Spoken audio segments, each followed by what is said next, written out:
Look at that. ये mixing बोल है। So regular price on it was 280. It's 60% off. So one.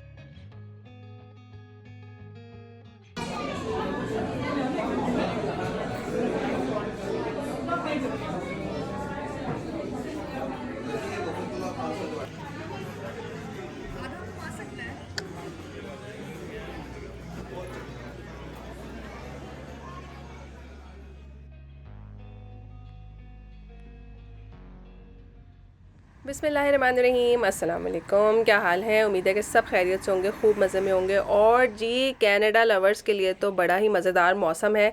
शदीद किस्म की हवाएं चल रही थी, ठंड बहुत ज़बरदस्त थी, लेकिन जो है ना बर्फ़ नहीं थी। यानी कि आप रास्ते देख सकते हैं कि खाली हैं, और इस तरह की जो स्नो हो रही थी वो कहीं पर भी एक्यूमुलेट नहीं हो रही थी। जैसे जैसे गिर रही थी वैसे वैसे जो है वो मेल्ट भी हो रही थी। लेकिन भाई, हवाओं का नहीं मैं बता सकती, बहुत सर्दी थी।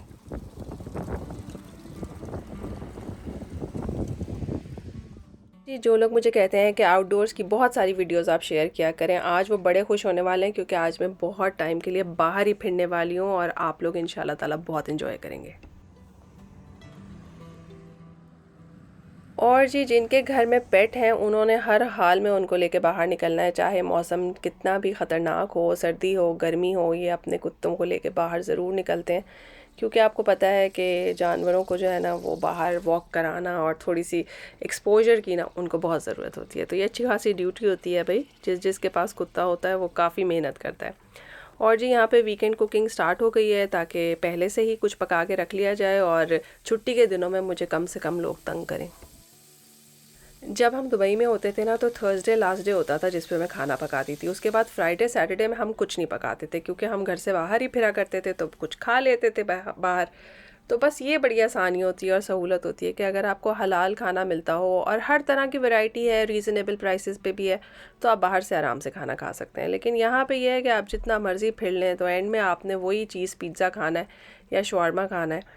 तो बेहतर है कि घर में आप खाना पका के तैयारी के साथ रहें, कि अगर आप बाहर से फिर टुर के वापस आएँ तो भूखे ना हो और आप सुकून से जो है वो खाना खा सकें। तो जी, यहाँ पे मैंने बनाया है कोरमा और दम का कीमा और साथ में आलू गोश्त। इसके अलावा मैंने दाल पकाई थी, वो मैं यहाँ पे शायद उसका क्लिप नहीं है। चावल बॉईल कर लिए। तो माशाल्लाह अगले 3-4 दिन के लिए जो है ना हम गुड टू गो हैं। हमारे पास फ्रिज में इंशाल्लाह ताला इतना खाना होगा कि अगर कोई हमसे मिलने भी आ जाएगा ना, तो हम आराम से मिल के बाँट के बहुत अच्छे तरीके से खा सकेंगे। अच्छा, मैं आप लोगों को एक मज़ेदार किस्सा सुनाती हूँ। यहाँ पे जब मैं कराची में थी और मैंने आप लोगों को बताया कि मैं अच्छी खासी पुअर थी, कोई कुकिंग एक्सपोजर नहीं था मेरा। तो वहाँ पे हमारी एक कुलीग होती थी, उन्होंने मुझे ना ज़बरदस्ती कह के कुछ गैजेट्स जो हैं वो बेचे, क्योंकि उनके मियाँ जो हैं वो उसके एक्सपोर्ट इंपोर्ट के बिज़नेस में एसोसिएटेड थे किसी तरह से। तो उन्होंने कहा, नहीं, ये सब तुम्हारे पास ज़रूर होना चाहिए, लड़कियों के लिए ना बहुत आसानी होती है। आप यकीन करेंगे, आज कोई मतलब 17-18 साल बाद जो है मैं इसको इस्तेमाल कर रही हूँ। मैंने कभी 18 साल इसको इस्तेमाल नहीं किया। ये बेचारा ऐसे ही पैक पड़ा रहा, और जहाँ जहाँ मैंने नकल मकानी की है मेरे साथ साथ वहाँ पे पहुँचा। तो पाकिस्तान से दुबई और दुबई से फाइनली कनाडा। लेकिन यकीन माने, इतना हैंडी है, हर सब्ज़ी इतनी प्यारी काटता है। मैं वाकई अब दिल से दुआएं देती हूँ कि जिन्होंने मुझे ये ज़बरदस्ती बेचा था, लेकिन ये मेरे बहुत काम आ रहा है। और आप इसकी लाइफ देखें, वैसे तो ये यूज़ होना अभी स्टार्ट हुआ है, लेकिन माशाल्लाह बड़ी अच्छी क्वालिटी का है। तो ऐसा भी होता है कि कुछ चीज़ें आप ऐसे ही शौकिया ख़रीद लेते हैं, लेकिन ज़िंदगी में कभी ना कभी आपके काम आ ही जाती हैं। और जी, किचन से छलांग लगाकर मैं आ गई हूँ सड़क पे, और आप सोच रहे होंगे ये क्या कर रही हैं। तो जी, हम जा रहे हैं वॉलमार्ट, क्योंकि हमें बेसिक ग्रॉसरी करनी थी। आपको पता है कि वीक की ग्रॉसरी आपको करनी ही पड़ती है, हर रोज़ चीज़ें ख़रीदनी बिल्कुल पॉसिबल नहीं होती। तो इस वजह से जो है वो कुछ फल सब्ज़ी जो भी चीज़ें ख़त्म हो गई थी वो ख़रीदने के लिए जा रहे थे, और मैंने सोचा कि थोड़ा सा मैं आपको दिखाऊं। अच्छा, वैसे तो मेरा इरादा था कि मैं वॉलमार्ट ज़रा लंबा फिरूंगी, मुझे काफ़ी सारा काम था वॉलमार्ट से। लेकिन मेरी फ्रेंड की कॉल आ गई कि नहीं, आज हम जो है ना वो मॉल जाएंगे, और आपने जो है ना नेक्स्ट 1 आवर में तैयार हो जाना है। तो बस फिर मेरे पास टाइम बड़ा शॉर्ट था, और हमने कहा कि चलो भाई, भाग भाग के जो ख़रीद सकते हैं ख़रीद लें। और कुछ लोगों ने मुझे कहा था कि आप प्राइसेस बताया करें चीज़ों की। तो देखें, अब इन सब चीज़ों की मैं आपको क्या प्राइस बताऊँ, आपको सामने नज़र ही आ रही हैं। $6 का आपको तरबूज मिलता है, जो कि मेरे एक हाथ में फ़िट हो जाता है। अब इससे अंदाज़ा कर लीजिए, महंगाई हर जगह उतनी ही है जितनी आपको नज़र आती है। बाज़ लोग मुझे कह रहे थे कि शिमला मिर्चें कलर्ड वाली जो हैं वो पाकिस्तान में बहुत महंगी हैं, तो यहाँ पे भी $4 में 3 शिमला मिर्चें मिलती हैं। फल और सब्ज़ी मेरे ख़्याल में अब उसी वक्त अफोर्डेबल हो सकते हैं जब आप अपने फल और अपनी सब्ज़ियाँ ख़ुद घर में उगाना शुरू कर दें। और समर्स के मेरे जितने व्लॉग हैं उनमें मैंने सबको बहुत बहुत इनकरेज किया था कि अपने घर में ज़रूर फल सब्ज़ियाँ उगाइए, ये बहुत आसानी देते हैं। इवन धनिया, टमाटर, खीरा, एटलीस्ट यही उगाना शुरू कर दें। और जी वॉलमार्ट से घर पहुँचे, भाग भाग के कपड़े बदले और भागे हम लोग अपने मॉल के लिए। और 7 बजे मॉल ने बंद हो जाना था और ऑलरेडी 4 बज गए थे और 1 घंटे का तो रास्ता ही था। बीच में हमने अपनी बेटी की 2 फ्रेंड्स को पिकअप किया। तो बस जी पहुंच गए हैं मॉल और आपको नज़र ही आ रहा होगा सामने कि जी ये हम आ गए हैं आउटलेट मॉल।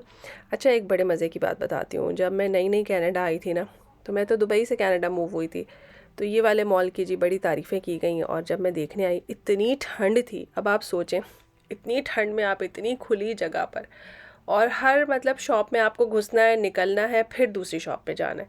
तो इतनी मुझे परेशानी होती थी और इतनी कोफ्त होती थी इस ठंडे गर्म होने से, तो मुझे बहुत बुरा लगते थे ये वाले मॉल। दुबई में आसानी है कि आप एक ही बिल्डिंग में घुस जाते हैं, सारे आउटलेट्स आपको वहाँ मिल जाते हैं। पर यहाँ पे जो कनाडा वाले हैं ना, वो इसी तरह के प्लाज़ा बनाते हैं, इसी तरह के मॉल बनाते हैं कि बस फिरते रहो, एक दुकान से निकलो दूसरी में जाओ, ठंडी हवाएं खा के बस ठंडे या बस्ता हो जाओ। लेकिन चलें, अब तो आदत हो गई है।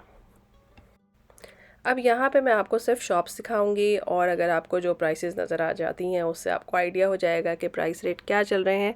बस मेरा एक जनरल आइडिया इसको दिखाने का ये है कि जैसे पाकिस्तान जाके मैं सोचा करती हूँ ना कि लोग कितने ज़्यादा मॉल में होते हैं। हर वक्त किसी रेस्टोरेंट में जाओ वो मुंह तक भरा हुआ होता है, किसी मॉल में जाओ वो मुंह तक भरा हुआ होता है। मेरी समझ में नहीं आता कि लोग इस तरह से इतनी शॉपिंग किस तरह कर लेते हैं और क्यों कर रहे होते हैं। जैसे कनाडा से अगर आपने जाना है अपने मुल्क में, तो मुझे समझ में आता है कि लोग शॉपिंग कर रहे हैं अपनी फैमिलीज़ के लिए। लेकिन अगर कहीं नहीं जाना तो फिर किस बात की शॉपिंग है? ज़रूरत की ही होनी चाहिए शॉपिंग।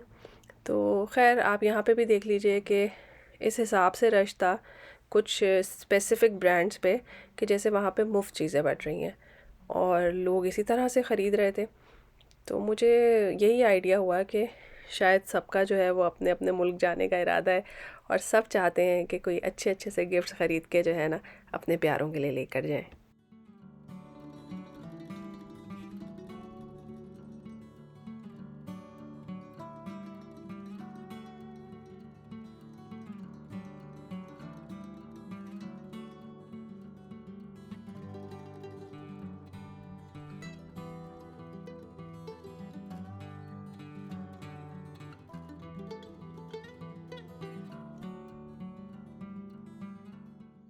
और जी शॉप्स में घुसने के लिए लाइंस लगी हुई हैं कि पहले अंदर जितने लोग हैं वो निकल जाएं तो फिर बाकियों की बारी आए। और ये देखिए एक क्यूट सी डायरी है, लेकिन मेरी एक्सपेक्टेशन ये थी कि 10 या $15 की होगी, लेकिन ये $35 की थी। तो ओवरऑल जो है वो हर जगह पे प्राइसेस स्पाइक कर गई हैं। आप लोगों का शॉपिंग के बारे में क्या ख्याल है? मेरे ख्याल में तो अब सिर्फ ज़रूरत की ही शॉपिंग करनी चाहिए। जो चीज़ आपके पास मौजूद है बस उसके साथ खुश रहिए, उसको पूरी तरह से अच्छी तरह से इस्तेमाल कीजिए। मेरे ख्याल में तो अनब्रांडेड सूट भी हो और उसे आपने अच्छे से स्टार्च लगा के इस्त्री करके प्रॉपर तरीके से पहना हुआ हो तो वो भी बहुत अच्छा लगता है। और यही हाल बर्तनों का है कि अगर आप अपने बर्तन अच्छे से संभाल के रखते हैं तो सालों उनको बहुत अच्छी तरह से इस्तेमाल कर सकते हैं। और जी ये है मेरी बहुत फेवरेट शॉप और यहाँ पे सेल लगी हुई थी और यहाँ पे मैं कुछ चीज़ें देखने के लिए आई और कुछ चीज़ें मैंने ख़रीद भी ली इधर से जो बहुत अच्छी सेल पे लगी हुई थी। लेकिन अमूमन ऐसा ही होता है कि जो आपको चाहिए होता है या आपको बहुत पसंद आता है वो सेल पे नहीं होता। फॉर एग्ज़ाम्पल ये मार्बल का जो स्टैंड था ये सेल पे नहीं था, ये $40 का ही था और ये मुझे बहुत अच्छा लगा। ये फ्रिज में रखने का था और उसके अलावा ऑयल के डिस्पेंसर थे, इस तरह की रोटेटिंग डिशेस थी, अच्छी चीज़ें थी और ऑलमोस्ट हर चीज़ पे ही कुछ ना कुछ परसेंटेज ऑफ था। तो जो ज़रूरत का सामान था वो ख़रीद लिया गया और जो ज़रूरत का नहीं था उसे हमने नहीं ख़रीदा, बस उसको देख के ही खुश हो गए। और बर्तन तो ये हैं कि मैं समझती हूँ कि अगर आपके घर में बहुत आना जाना है तो आप वैरायटी ऑफ क्रॉकरी और कटलरी संभाल के रखें।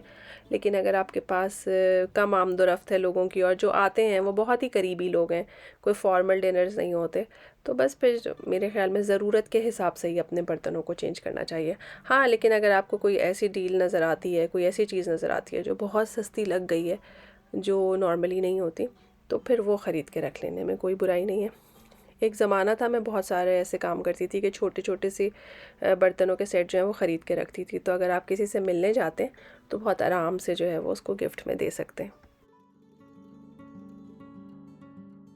और जी शाम होने लगी थी, मॉल के बंद होने का टाइम था और अच्छी खासी ठंड हो गई थी, लोग बैठ के आग सेक रहे थे और मेरी फ्रेंड जो है वो स्पेशली यहाँ पे एक ऐसा पर्स देखने के लिए आई थी जिसके अंदर जो है वो अपना मोबाइल रख सकें। तो बस कोच पे इस हिसाब से रश लगा हुआ था कि मुझे लगा कि कुछ ना कुछ तो मुफ्त बट रहा है, तो यहाँ पे जाके देखने की ज़रूरत है कि क्या मुफ्त है।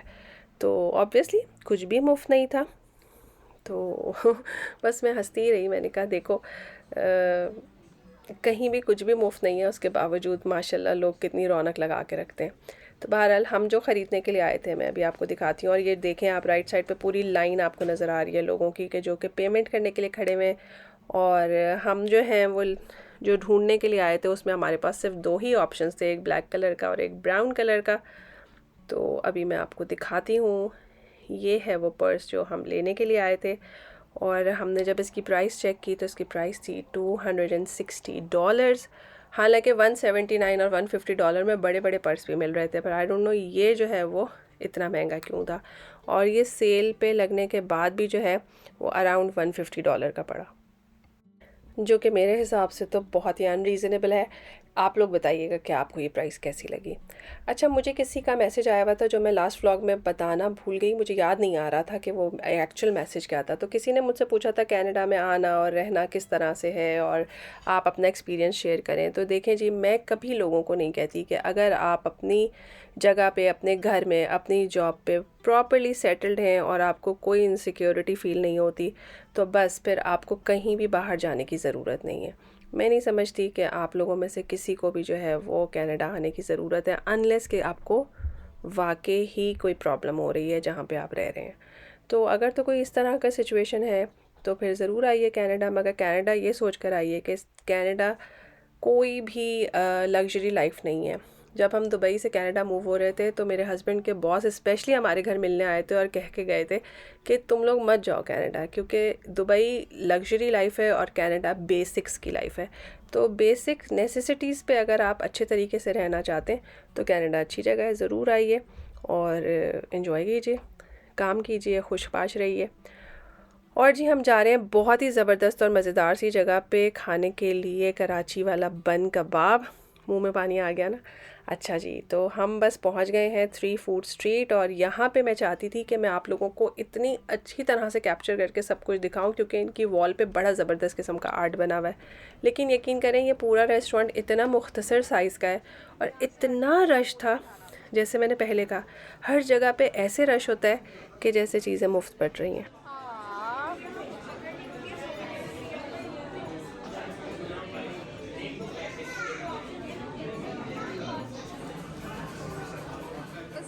तो जी जितनी पिक्चर्स मैं आपको दिखाऊंगी आप यकीन करें उन सब पिक्चर्स के नीचे जो है वो लोगों की टेबल्स लगी हुई थी और लोग बैठे हुए थे, तो मैं बहुत ज़्यादा कैप्चर नहीं कर सकी, लेकिन आपको वाइब्स पूरी आएंगी। ज़बरदस्त किस्म का गोले गंडे वाला देख के मुंह में पानी आ जाता है। और यहाँ पे गोला गंडा मिलता भी है। और जी लस्सी, क्या बात है, पंजाब की याद ताज़ा हो गई। और जी कराची वाला बन कबाब। और देखिए वहाँ पे ना ये सर्व करते हैं ट्रक आर्ट की ट्रेज़ में, तो मुझे इतना अच्छा लगा। मैंने कहा पाकिस्तानी कल्चर देखें कहाँ तक पहुँचा हुआ है, 7 समंदर पार करके भी हम बैठे हुए गोलगप्पे खा रहे हैं और बन कबाब खा रहे हैं। तो बस ये कौम है ही फूड लवर ना, जहाँ भी जाती है अपनी मर्ज़ी का खाना पीना ढूंढ ही लेती है। और हमारे लिए तो मिल बैठने का बहाना ही यही होता है कि खाना खाया जाए। तो जी हमने यहाँ पे खाए गोलगप्पे, मसाला फ़्रेंच फ्राइज़, बिहारी रोल और अंडे वाला बर्गर। तो मैं चाहती थी कि मैं ज़रा बहुत अच्छे तरीके से दूर से कैप्चर करूं, मगर आपको मैं बताऊं, ये जो आपको शॉट नज़र आ रहा है बस ये हमारी टेबल का शॉट है। हमारे आगे पीछे दाएं बाएं लोग भरे हुए हैं, खड़े हुए हैं लाइनों में अपने ऑर्डर के इंतज़ार में तो मैं कैमरा ज़्यादा घुमा ही नहीं सकती थी। पर आई होप कि आपको देख के मज़ा आया होगा और आपने भी हमारे वीकेंड को ऐसे ही एंजॉय किया होगा जैसे हमने एंजॉय किया। बहुत दिनों बाद हमारा ऐसे बाहर निकलना हुआ। आप लोग तो मेरे साथ साथ हमेशा ही होते हैं कि हमेशा हम घर में ही होते हैं, घर में ही पकाते हैं, एक दूसरे के साथ मिल के खाते हैं और एंजॉय करते हैं, और वो सबसे अच्छी बात होती है। तो अल्लाह ताला ने जो दिया है, जितना दिया है, उसमें खुश रहने की तौफ़ीक अता फ़रमाए और हमारे रिस्क में बरकत दे और हमें तौफ़ीक दे कि हम लोगों को आसानियाँ दें, उनको तंग ना करें। और इसके जवाब में इंशाल्लाह ताला हमें भी आसानियाँ मिलेंगी। चैनल को लाइक और सब्सक्राइब करें, इंस्टाग्राम पे फॉलो करना मस्ट है। अपने कमेंट्स को आने दें, मुझे बहुत इंतज़ार होता है इनका। फिर मिलेंगे एक नई मज़ेदार सी वीडियो में, तब तक के लिए अल्लाह हाफ़िज़।